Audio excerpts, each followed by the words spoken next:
How you sit in your car and set up your seat and mirrors is super important to how good of a driver you're going to be. So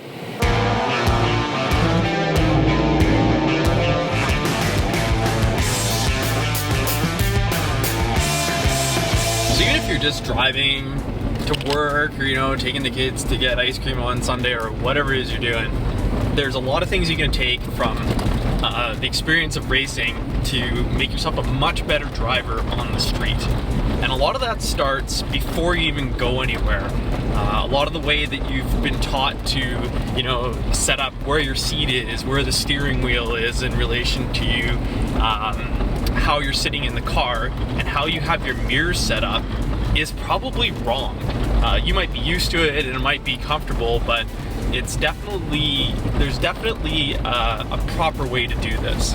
The thing with mirrors that most people find when they set up their mirrors is that when you look out your mirror, you're actually seeing like a good chunk of the car in that.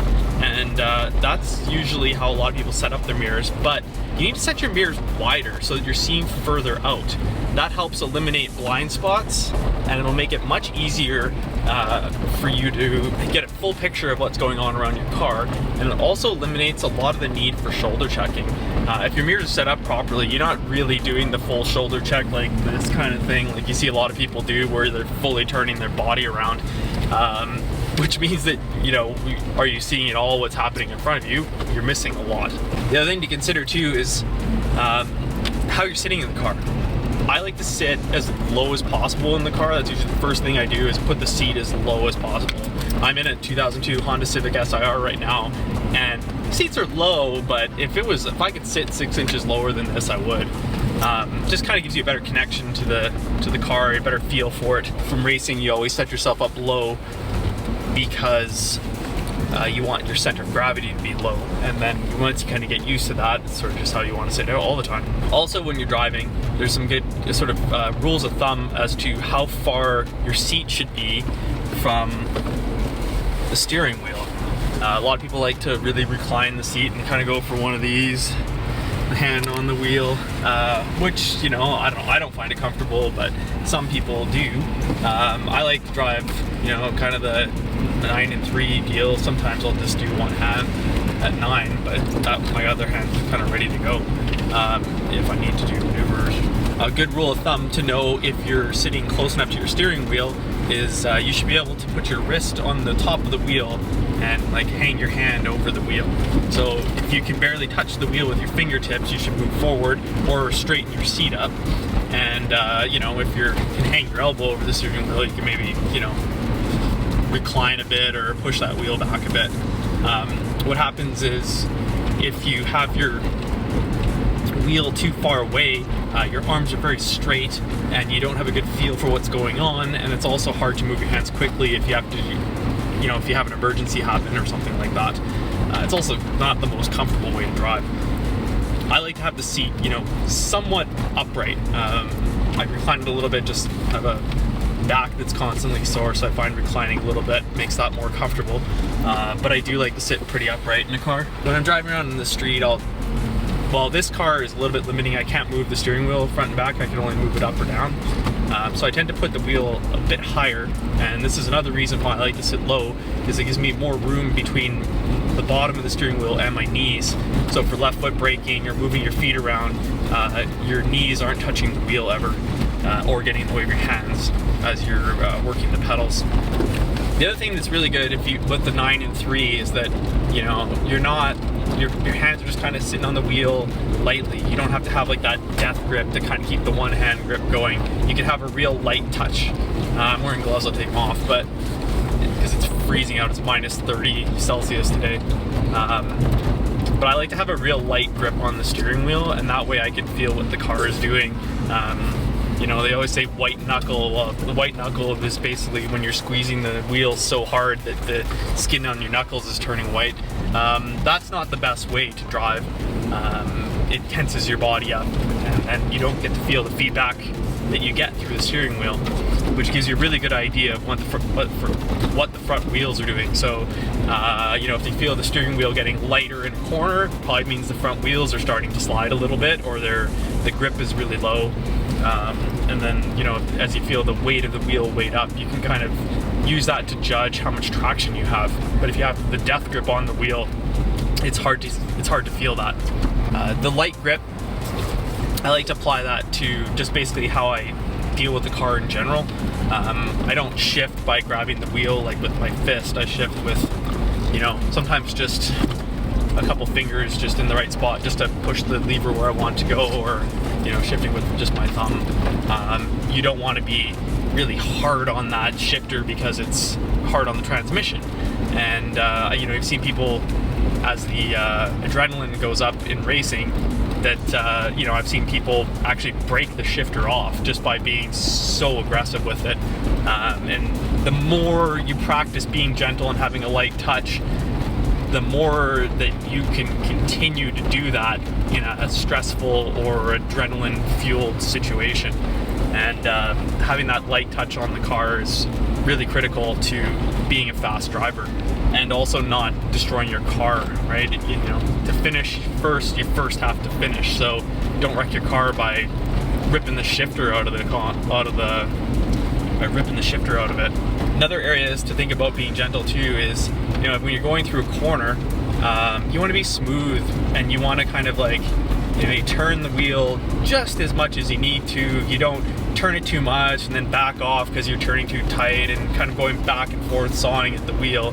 You know, when you make a corner, and you can do this every time you turn, every left turn, every right hand turn, you know, you turn the wheel enough to make it through the corner, and you can hold that consistently, and then when you start to straighten out, you just wind out the lock. And then not only is that super fast way to drive when you're racing, it's just smoother. You know, you don't have to toss in your passengers around.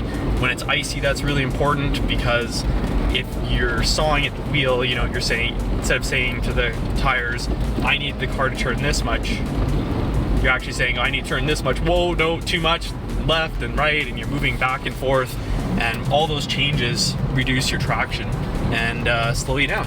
Applies too for brakes. So when you're hitting the brakes in a car, you know, ideally, coming up to a red light, you'd be able to just press the brake a certain amount and leave it there until just when you stop, and then as you stop, you just kind of let go a little bit, let the pressure off a bit, and you will have stopped in exactly the right amount of distance.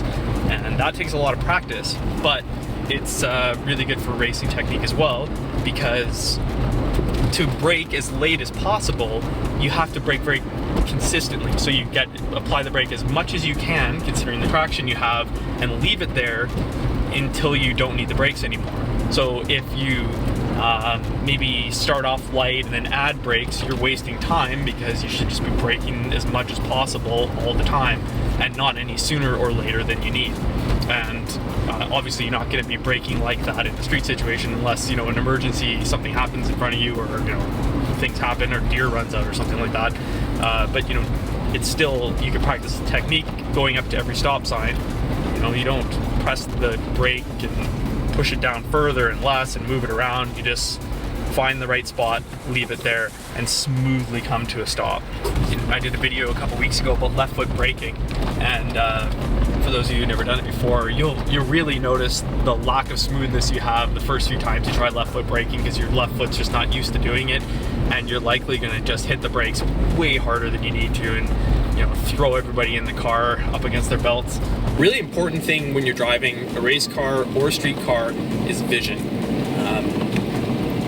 Basically, we're talking about sports vision, but racing, there's sort of some specific things, and applying it to your daily driving will make you a much, much safer driver.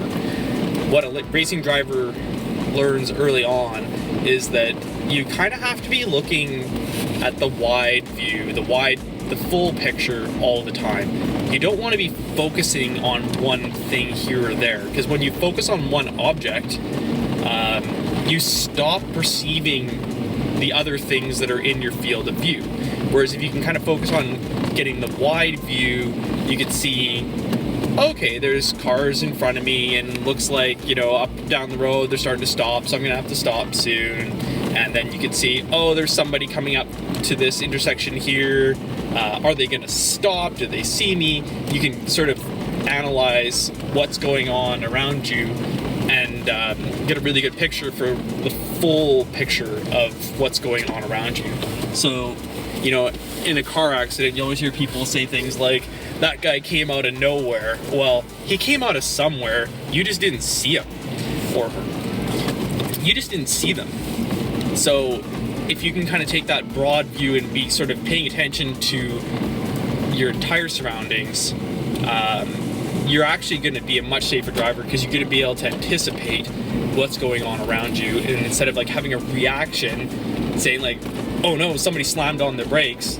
If you're looking further ahead, you could say, oh, those people up there are stopping, so I know I'm gonna have to stop in a bit. So you're prepared and you give yourself enough time, and then, you know, things aren't happening really quickly because you're anticipating them and you're prepared for it, and you can take as much time as you need. Another point with vision too is you have to look ahead.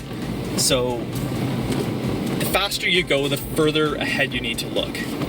And basically think about, how quickly can I stop my car or change direction or do whatever at the speed I'm going? So if you're just inching along in traffic, bumper to bumper in gridlock, and you know you're doing 3-5 kilometers an hour or something like that, you could basically just stare at the bumper in front of you, because there's never going to be a surprise. You know, nothing's coming at you at 100 kilometers an hour. But if you're driving on the highway, you have to look further ahead. If you're just driving behind a car staring at their front bumper, if anything happens, you have no time to react, because you're staring at something that's maybe, you know, 50 feet in front of you or 100 feet in front of you. It gives you very little time to react, and also no idea what's going on beyond the front of that, beyond that bumper. You're not seeing, like, you know, maybe that deer run out, that pack of deer running out on the highway, you know, 500 meters ahead of you, that will really catch you out if you're not paying attention and looking, you know, at the bumper, you know, looking directly in front of you. Another important thing with vision is, you know, basically your eyes, your hands and feet will take you where your eyes are looking. So that's sort of like a survival skill, right? Like if you want to go somewhere, or like say hockey, if you want to if you want to get a pass, you're going to watch the puck and see where it's going, and then your stick will just be there to catch the puck. In driving, it's kind of the same way. So you have to be really careful about where you're looking. If somebody has an accident in front of you, and this happens in racing all the time, the guy in front of you spins off the track, you do not want to stare at the person who's having an accident. You want to be looking at that gap where there's no cars, where you could safely drive through the accident without getting involved in it. And that definitely applies to road driving. So you want to stare where you want to go and not at things that you want to avoid. And when you're going through a corner too, you know, you can't just kind of look ahead, turn the corner, and then turn your head. It's too late. You need to be turning your head. So here I'm coming up to a corner, I'm going to turn right. So I'm already looking right to see what's coming on, and then as I make my corner, I can straighten out, and now I'm looking ahead again. But that way, if, say, a car's coming in the other direction, or, you know, a dog runs out, or a pedestrian's hiding behind a bush and steps out, I didn't notice them right away, you are gonna see them because you're looking in the right direction. If you're kind of looking straight, then turn, and then look, you're missing all that stuff. So, and that is also super important for racing. You have to look through a corner. So you don't look at the corner, you look at how you're going to be driving through and exiting and leaving that corner and getting onto the next set of the next straightaway. Be sure to subscribe so you don't miss any of the episodes.